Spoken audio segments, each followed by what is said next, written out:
Toshkentga kelgandan keyin ko'paygan savollarga javob beramiz. Eng qizig'i oxirida. Birinchi savol. Toshkentdagi kvartirada kim bilan turibsiz? Toshkentda kvartirada bitta o'zim turibman, chunki sherik bilan tura olmayman. Shu uchun ham bir xonali kvartira olganman xolos. Ikkinchi savol. Toshkentga o'zim nimaga keldingiz? Boshlanishiga o'zimning yurtim Farg'onada ijod qildim. 200 mingta odam yiqqanimdan keyin endi Toshkentga keldim. Poytaxtda yana ham o'zim ustimda ko'proq ishlab, ko'proq tanishlar orttirib, ijodimni davom ettirmoqchiman.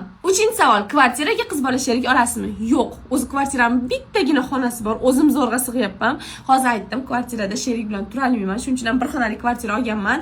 Mani kechiringlar, sheriklikka oling degan qizlar o'zingiz so'rasizlar. Va oxirgi hamma qiziqayotgan savol. Muncha ko'p ovqat qilasiz bitta o'zingizga. Men ovqatni bitta o'zimga qilmayman. Ag'da komandamiz bor. Komandamizda bolalar bor. Bilasizlar, Humoyin aka, Suhrob aka. Ovqatni qilib olib, videoga bo'lgandan keyin o'zimga jichasini olib qo'yib, qolganini berib yuboraman ularga. Ular bechoralarga axir hech kim uyda ovqatini qilib bermaydi. Agar men ovqat qilib jo'natmasam, kunlari oltinga qolib ketyapti, nima qilay?